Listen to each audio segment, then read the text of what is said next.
नमस्कार दोस्तों, कैसे आप सब। आशा करता हूँ अच्छे होंगे। चलिए अब शुरू करते हैं हम एक नया वीडियो।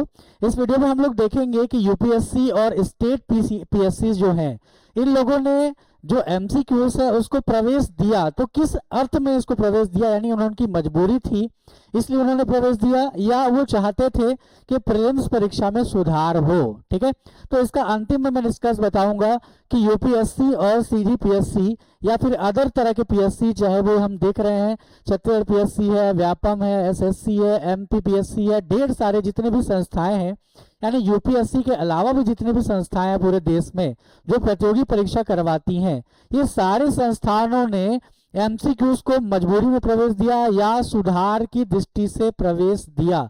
इसी चीज पर हम पूरी तरीके से वीडियो पर चर्चा करेंगे। ठीक है, तो चलिए इसको देखते हैं। एक इमेजिनेशन देखिए, ये यूपीएससी का एक, मान के चलिए कि यूपीएससी का ये क्या है या फिर किसी भी स्टेट पीएससी का क्या है, ये एक ऐसा जगह जहां पर कॉपियां चेक हो रही है और विभिन्न प्रकार के इनविजिलेटर्स क्या कर रहे हैं, कॉपीज को चेक कर रहे हैं। ठीक है, तो इस तरह का ये एक जगह आपको दिख रहा होगा, और कैसे परेशान हो रहे हैं, कितना ज्यादा परेशान हो रहे हैं, सिर खुजा रहे हैं, इस तरह की परेशानी इनको दिख रही है। तो कॉपी चेकिंग का काम वाकई में ऐसा ही काम है, लेकिन ध्यान रखना कॉपी चेकिंग कौन सा, प्रीलिम्स के लिए भी डिस्क्रिप्टिव, यानी कि प्रश्न उत्तर, उत्तर लिखने वाला जो प्रश्न है उस तरह के प्रश्नों को, या कहना चाहिए उत्तरों को ये चेक कर रहे हैं। ठीक है, इतना परेशानी दिख रहे हैं। तो हुआ क्या, यही चीज हम समझते हैं। तो यूपीएससी आज से लगभग क्या होता था, 50 साल पहले प्रारंभिक परीक्षा भी कैसा लेता था, लिखित और वर्णनात्मक तौर पर वो परीक्षा को लेता था। ठीक है, तो लिखित और वर्णनात्मक तौर पर अगर ये परीक्षा को ले रहा है तो ये परेशानियां तो होंगी होंगी, क्योंकि लगातार क्या हो रही थी, लगातार स्टूडेंट्स की संख्या, या कहना चाहिए अभ्यर्थियों की संख्या लगातार बढ़ती जा रही थी जो यूपीएससी एग्जाम्स दे रहे थे। यही हाल किसका था, यही हाल स्टेट पीएससी जो थे उनका भी यही हाल होने लग गया था।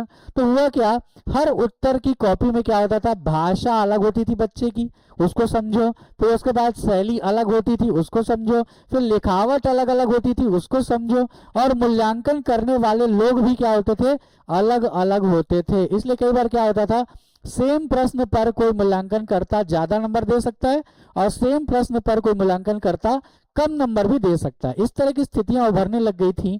हालांकि जो मेन परेशानी बढ़ी वो कहां पर बढ़ी है, 70 के दशकों में आवेदकों की जो संख्या है वो लाखों में पहुंच गई, यानी लाखों लोग क्या करने लग गए, आवेदन करने लग गए यूपीएससी और पीएससी जैसे परीक्षाओं में। तब एक परेशानी ये बढ़ी कि अब हमको क्या करना होगा भाई, तो अपने को ये करना होगा कि अब हम क्या करें, अब हमको मजबूरी में, अभी तो देखो मजबूरी में ही कह रहा हूं मैं, मजबूरी में हमको क्या करना होगा, अपनाना होगा, है ना। किस चीज को अपनाना होगा, तो एक बड़ा बदलाव इन लोगों ने कर दिया। और बड़ा बदलाव क्या किया, 1979 में पहली बार यूपीएससी ने क्या किया, प्रीलिम्स में एमसीक्यूज को शामिल कर लिया, यहीं पर शामिल हो गया। यानी प्रारंभिक परीक्षा में पहली बार एमसीक्यूज देखने को मिले कब, 1979 में। ध्यान रखना पीएससी ने ये सब नहीं अपनाया था उस टाइम पे, यानी स्टेट पीएससी वगैरह नहीं अपनाया, लेकिन धीरे धीरे जब इनकी संख्या भी लगातार बढ़ने लग गई, यानी राज्य स्तर के जो परीक्षाएं हैं, चाहे वो सीजीपीएससी हो, एमपीपीएससी हो, ये सब परीक्षाएं, इनमें भी क्या हो गई, जब परेशानियां बढ़ी यानी लाखों की संख्या में आवेदन आने लग गए, तब क्या हुआ, तब पहली बार इनको ये परेशानी हुई स्टेट पीएससी को भी। ठीक है, कि तर्क फिर साफ था, क्या तर्क इन लोगों ने दिया, अब तर्क एग्जाम अच्छा हो जाएगा या बच्चों का मूल्यांकन अच्छा होगा, ये तर्क नहीं था। क्या तर्क दे रहे हैं, मूल्यांकन तेज हो जाएगा, इतने लाखों लोगों को तुरंत मूल्यांकन करना आसान तो नहीं है, तो ये आसान होगा। दूसरा क्या होगा, मानवीय पक्षपात जो है वो कम होगा, यानी कि कोई व्यक्ति क्या करता है कि भाई ज्यादा नंबर दे देता है, कम नंबर दे देता है, ऐसी स्थिति अगर उत्पन्न होगी तो मानवीय पक्षपात क्या हो जाएगा, घट जाएगा। तीसरा चीज क्या होगा, और चयन प्रक्रिया जो है वो क्या होगी, पारदर्शी बनेगी। ये खास बात पारदर्शिता आई क्योंकि मशीनें ये काम करने लग गई, मानव ये काम नहीं कर रहा था, इसलिए इसमें क्या आ गई, पारदर्शिता आ जाएगी। ये तर्क बिल्कुल साफ है और तर्क बिल्कुल स्वीकार्य है, इन तर्कों को कोई नकार ही नहीं सकता इन सब चीजों में, और परिस्थितियां भी ऐसी थी इसलिए करना भी पड़ गया। तो आगे जो महत्वपूर्ण बात इस वीडियो की है वो समझो कि यूपीएससी और यूपीएससी के प्रभाव से अन्य प्रतियोगी संस्थाओं ने क्या सोचा, इसको समझ लो, बहुत महत्वपूर्ण बात है ये। तो यूपीएससी ने सोचा, क्या सोचा यूपीएससी ने, तो प्री में हम योग्य अभ्यर्थियों का ही चयन करेंगे, चुनाव करेंगे। अब योग्य कौन होगा, प्रश्न तो ये है कि भैया योग्य कौन होगा, योग्य कौन होगा, ध्यान से देखो। पहला चीज, जो तर्क में योग्य होगा, जिनको क्या आता हो, तर्क करना आता हो। कई लोगों को तो पता ही नहीं होता कि तर्क क्या होता है, ठीक है। तो समझ लो कि जिनको तर्क करना आएगा, क्योंकि ये किसका हिस्सा है, ध्यान रखना है, मेटाफिजिक्स का हिस्सा है, मैं पहले बता रहा हूँ। तो मेटाफिजिक्स में क्या होता है, तर्क पढ़ना पड़ता है। अगर तर्क किसी का अच्छा है तो क्या होगा, वो एमसीक्यूज ज्यादा बेहतर कर पाएगा, ये बात सही है। दूसरी बात, चयनात्मक योग्यता में भी योग्य होगा। चयनात्मक योग्यता का क्या मतलब है, चयनात्मक योग्यता का मतलब है कि प्रश्नों में जो विभिन्न प्रकार के विकल्प दिए गए हैं उनमें सही विकल्प आप चुनने की, चयन करने की आपके पास क्षमता कितनी है, समझदारी कितनी है। तो जो चयनात्मक योग्यता है उसी व्यक्ति को क्या मानेगा, योग्य मानेगा, सीजीपीएससी भी और यूपीएससी भी। तो चलिए रात देख रहे हो। तीसरा चीज, एलिमिनेशन टेक्निक उसको आती है या नहीं आती। एलिमिनेशन टेक्निक का मतलब ये होता है कि वो क्या करता है, निगेटिव या कहना चाहिए कि इररिलेवेंट जो प्रश्न है या कूट है या कहना चाहिए कथन है, उनको हटाने में वो स्टूडेंट कितना ज्यादा सक्षम है, इस चीज पर डिपेंड करता है कि उसका सिलेक्शन होगा या नहीं। एलिमिनेशन टेक्निक क्या होती है मैं आगे बताऊंगा, आपको डिटेल में बताऊंगा, वीडियो में ही बताऊंगा, लेकिन इन वीडियो सीरीज को आप लगातार देखिए। मेरा उद्देश्य ये है, ऐसे वीडियो बनाना मेरा उद्देश्य है जो सारे तरह की प्रतियोगी परीक्षाओं के बच्चों के लिए काम में आए। तो सीजीपीएससी अभी होने वाला है, व्यापम के कुछ एग्जाम्स होने वाले हैं, सब में आपको काम में आएंगे। धैर्यपूर्वक आप इन वीडियो को कंटिन्यू देखते रहिए, ठीक है। तो यहाँ पर क्या चाहिए, एलिमिनेशन तकनीक में योग्यता चाहिए। इसके अलावा प्री एग्जिस्टेंस नॉलेज चाहिए, प्री एग्जिस्टिंग नॉलेज, PEK चाहिए इनको। प्री एग्जिस्टिंग नॉलेज का मतलब क्या हो गया, बहुत लोग कहते हैं कि हम अनुभव के लिए एग्जाम दिला रहे हैं। अभी अनुभव का मतलब क्या है, आप कुछ पढ़े रहोगे तो आपने कुछ किया तो कुछ अनुभव मिला, बिना आपने पढ़े क्या कर दिया, एग्जाम दिला दिया। तो मुझे बताइए क्या ये PEK कहलाएगा, यानी प्री एग्जिस्टेंस को नॉलेज कहलाएगा। प्री एग्जिस्टिंग नॉलेज ये नहीं कहलाएगा। क्यों, आपके पास थोड़ा ना थोड़ा पढ़ा हुआ होना चाहिए, तो ही आप क्या कर सकोगे, इन एग्जाम्स के क्वेश्चन को बेहतर कर पाओगे। नहीं तो आपको जैसे कहा जाता है ना कि धनुष में प्रत्यंचा चढ़ाना मुश्किल हो जाएगा, निशाना लगाना तो दूर की बात हो जाएगी। आ रही बात, तो ये क्या चाहिए इसके लिए, PEK उनके पास होना चाहिए, ठीक है। इसके अलावा क्या, क्वेश्चन पेपर के लेवल एनालिसिस में भी क्या हो, योग्य हो। ये बात बहुत कीमती है। जब पूरा क्वेश्चन 1 से लेकर के 100 तक आप देख लेते हो तो क्या आपको समझ में आना चाहिए कि क्वेश्चन का लेवल कैसा है, कि वो बहुत कठिन आया है, बहुत सरल आया है या मॉडरेट लेवल का आया है। तो ये बात जब आप पकड़ लेते हो तो क्या होता है, उस आधार पर आप एक डिसीजन लेते हो। क्या डिसीजन लेते हो, उस आधार पर एक आप डिसीजन लेते हो कि भैया मुझे ज्यादा रिस्क लेकर के टिक मारना है या नहीं मारना है। ये आपको स्पष्ट तौर पर वहां पर क्लियर होना चाहिए। अगर आपको क्लियर है तो क्या करोगे, आप ज्यादा टिक मारोगे या नहीं मारोगे या कम मारोगे, जो भी है आपको समझ में आएगा। तो आपको क्या पता होना चाहिए, क्वेश्चन पेपर का लेवल एनालिसिस में योग्य जो भी व्यक्ति होगा वो बहुत योग्य होगा प्रीलिम निकालने के लिए। ये बात भी देख रहा था यूपीएससी। इसके अलावा निर्णय लेने की गणनात्मक जोखिम भी उसके पास होनी चाहिए। निर्णय लेने का गणनात्मक जोखिम कहने का मतलब क्या है, एक होता है जोखिम लेना क्या, मैंने नापा नहीं कि मेरा कितना नुकसान होगा, कितना फायदा होगा, और मैंने क्या कर दिया, जोखिम ले लिया। दूसरा एक स्थिति ये होती है कि मुझे कुछ भी स्थिति हो जाए तो नुकसान तो इतना ही होगा, फायदा इससे ज्यादा हो सकता है। अगर ऐसा है तो क्या करूंगा, मैं वैसी स्थिति में जोखिम लूंगा। उसको क्या कहते हैं, उसको कहते हैं गणनात्मक जोखिम। गणनात्मक का मतलब है कि आपने बकायदा रिस्क को काउंट किया है, रिस्क को गिना है आपने कि इससे इतना नुकसान हो सकता है, नहीं हो सकता। तो एग्जाम में तुक्का मारना जिसको बोलते हैं, तो तुक्का मारने के टाइम पर आप कैलकुलेटेड या गणनात्मक रिस्क आप ले रहे हो तो क्या होगा, तो आप प्रीलिम निकालने में माहिर होगे, या कहना चाहिए निकालना आपका आसान हो जाएगा। आ रही बात, तो इन्हीं सभ्यताओं में इन्हीं जो गुण है, इनमें जो भी बच्चा क्या होगा, योग्य होगा, योग्य अभ्यर्थी होगा, उन्हीं का वो क्या करेंगे, चुनाव करेंगे। कौन करेंगे, यूपीएससी, और बाद में फिर किन लोगों ने सोचा, पीएससी ने सोचा, और अदर एग्जाम्स जो वनडे एग्जाम्स भी होते हैं, इन लोगों ने भी इसी बारे में सोचा, इस चीज को अप्लाई किया, और आज तक आप देखते भी आ रहे हो, ठीक है।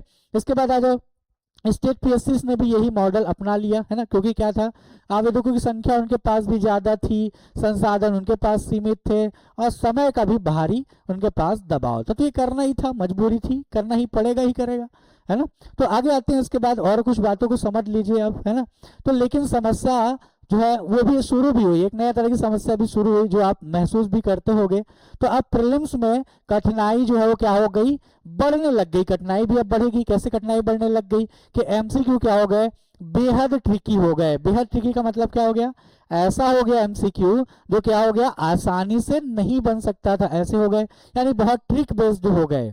ठीक है, तो ट्रिक बेस्ड क्या बनता है, बिल्कुल ट्रिक बेस्ड बनता है अगर आपको ट्रिक आता है सही तरीके से, जिनमें अभी हमने एक की चर्चा की, वो है क्या, एलिमिनेशन मेथड। तो जो एलिमिनेशन मेथड है ये भी क्या है, एलिमिनेशन मेथड भी एक ट्रिक ही है। ठीक है, तो जो ट्रिक है इस तरह के ट्रिकी वे होते चले गए, और जितना ज्यादा यूपीएससी ने क्वेश्चंस बनाते चले गया उतने ज्यादा वेरिएंट टाइप के क्वेश्चन, बहुत टाइप के क्वेश्चन देखने को मिलते हैं, और सबके ट्रिक्स अलग अलग डेवलप होने लग गए। ठीक है, भारत के स्कूल्स और कॉलेज में पढ़ाया नहीं जाता था, देखे होंगे, इसलिए क्या होता है, टॉपर्स भी आते हैं। मैंने देखा जो टॉपर्स हैं अपने कॉलेजेस में, वो भी क्या करते हैं, प्रीलिम फेल कर जाते हैं। तो उसका पीछे कारण क्या है, क्योंकि इसको पढ़ाया तो नहीं गया, स्कूल्स में भी नहीं, कॉलेज में भी नहीं। आ रही बात।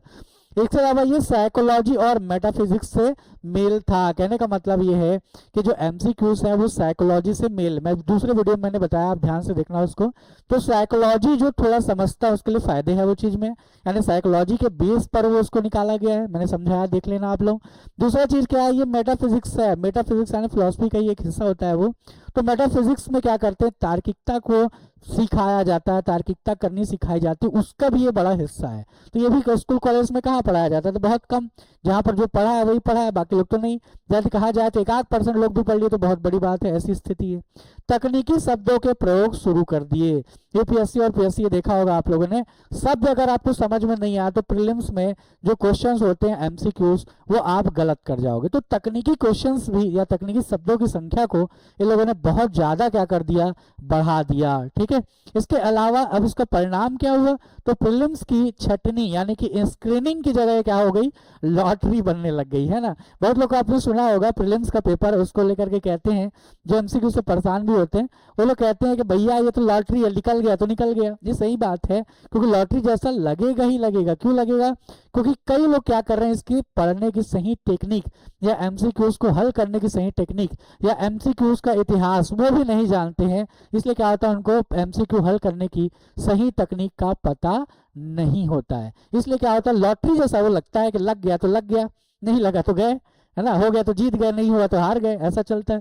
इसके अलावा एमसीक्यूज का उद्देश्य अयोग्य व्यक्तियों को, अयोग्य जो विद्यार्थी है उसको क्या करना था, बाहर करना था। लेकिन परेशानी क्या हो गई, योग्य व्यक्ति भी क्या हो गए, बाहर हो गए। मैंने तो यहाँ तक के देखा है कि बच्चे ऐसे हैं जो तहसीलदार में सेलेक्ट हो गए, और तहसीलदार सेलेक्ट होने के बाद दूसरे साल जब प्रीलिम्स दिए तो प्रीलिम्स उनका निकला ही नहीं। तो आपने भी देखा होगा ये चीज। तो क्या होगा, योग्य बच्चे भी क्या होने लग गए, इससे बाहर होने लगे, ये भी एक परेशानी है। तो आगे देखो व्यवहारिक इसका परिणाम क्या निकला, तो एमसीक्यू समाधान जो है भी बने और क्या हो गया, समस्या भी। यानी एमसीक्यूज बड़े समाधान तो बने कि यहाँ पर जो परेशानी हो रही थी, इतने 70 लाख बच्चों को कैसे एलिमिनेट करें, तो उसको लेकर के एक समाधान ये बन गया। लेकिन एक बहुत बड़ी समस्या के रूप में भी इसको देखा जाने लग गया, और आप लोग भी इसको महसूस करते होंगे, ये बड़ी समस्या की तरह दिखाई देता है।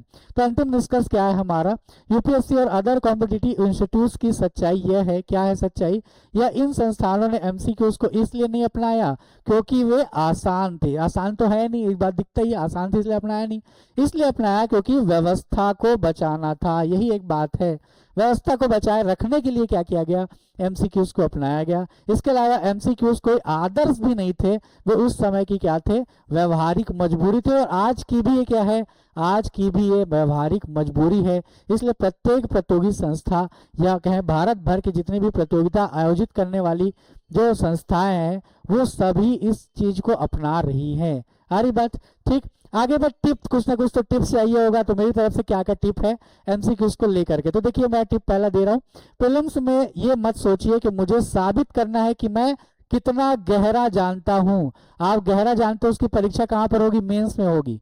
तो आप गहराई में मत पढ़ें। जैसे देखा होगा आप लोगों ने, खासकर मैथ्स वाले बच्चों को देखा हो जिनका बैकग्राउंड मैथ्स है, इंजीनियरिंग है, वो क्या करते हैं, तो ये काम करते हैं कि वो क्या करें, किसी एक क्वेश्चन को उठा लो, नहीं बन रहा तो उसी में टाइम लगा दिए, कैसे नहीं बनेगा, कैसे नहीं बनेगा, कैसे नहीं बनेगा, और होता क्या है, परिणाम आखिरी में वो सारा समय आपका ले जाता है।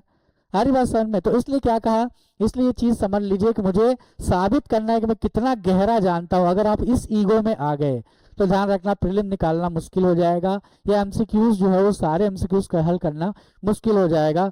बस ये साबित करना है, ये सोचिए कि आपको क्या साबित करना है प्रीलिम्स में। आप सोचिए कि मुझे इतना करना है कि मैं मेंस तक के पहुंच जाऊं, मेंस तक के पहुंच सकूं, यही आपको कोशिश करनी है कि मैं कुछ भी करके मेंस मुझे पहुंचना है। प्रीलिम्स का बस यही योगदान है। प्रीलिम्स को भगवान मत बनाइए, उसको सिर्फ दरवाजा समझिए। मैं पढ़ाते टाइम बार बार बोलता हूँ कि प्रीलिम्स क्या है, भगवान नहीं है भैया, आपको नौकरी नहीं देगा, उसको केवल एक दरवाजा समझिए। दरवाजा आप पार कर लोगे तो आगे भगवान आपको मिलेगा, ठीक है। यानी वो गर्भगृह का प्रवेश द्वार जरूर है, यानी दरवाजा है, गर्भगृह में भगवान होते हैं, तो वहां पर वो उनको मिलेंगे। कहाँ पर? मेंस में। यहाँ पर उसको भगवान मत बना लेना, ठीक है। दूसरा टिप क्या है? एमसीक्यू से लड़ना नहीं है, बल्कि क्या करना है, उन्हें पढ़ना सीखना है कि वो कैसे हल होंगे, कैसे मैं ज्यादा से ज्यादा एमसीक्यू हल कर पाऊं। इस टेक्निक को डेवलप करना है, इस टेक्निक को सीखना है प्रैक्टिस के थ्रू, और आपको गाइडेंस मिलता है तो उसके थ्रू, ठीक है। लेकिन आप जो है ये उन्हें पढ़ना सीखिए, यही इसका तरीका है। याद रखें कि विद्यार्थी एमसीक्यू बेस्ड एग्जाम क्लियर नहीं कर पाता जो एमसीक्यू से हारता है, नहीं, बिल्कुल नहीं। जो एमसीक्यू से हार रहा है वो एग्जाम क्लियर नहीं कर पा रहा है, ऐसा नहीं है। बल्कि कौन नहीं कर पाता है? वो जो रणनीति से हारता है, जिसके पास रणनीति नहीं है। और रणनीति उन लोगों के पास नहीं है जिन्होंने क्या किया, प्रीलिम्स को इन लोगों ने भगवान बना लिया, उनके पास ये रणनीति बिल्कुल भी नहीं है। ऐसे लोग ही क्या होते हैं, ऐसे लोग ही प्रीलिम्स में पराजित होते हैं या एमसीक्यूज हल करने में कमजोर होते हैं, ठीक है। तो ये था हमारा एपिसोड नंबर 3, ठीक है। एपिसोड नंबर 4 देखेंगे। फिर भी एक और चर्चा हम लोग को आगे करनी है, वो ये है कि एमसीक्यू लागू करने की सलाह किन लोगों ने दी थी, किन संस्थाओं ने दी थी, किन समितियों ने दी थी, इन पर भी चर्चा करनी है। इनको अगर समझ लिया जाए तो उनकी मजबूरी समझ में आएगी कि क्यों एमसीक्यूज को लाया गया। तो मजबूरी मैंने कुछ समझाया भी, लेकिन और भी मजबूरियों को समझ में आएगा। दूसरा चीज, समितियों ने क्या किया, बच्चों का या अभ्यर्थियों का परीक्षण कैसे करना है, इस पर भी गहरा उन लोगों ने विचार किया, और उसके बाद ही उन लोगों ने क्या किया है, अपने सुझाव दिए हैं, अपनी अनुशंसाएं दी हैं, जो हमारे लिए महत्वपूर्ण है। अगर इन चीजों को भी हम समझ गए तो हम एक्स्ट्रा एमसीक्यूज बनाएंगे और अपना एग्जाम क्लियर करेंगे, ठीक है। मिलता हूँ नेक्स्ट वीडियो में, तब तक के लिए बहुत बहुत धन्यवाद, मिलता हूँ।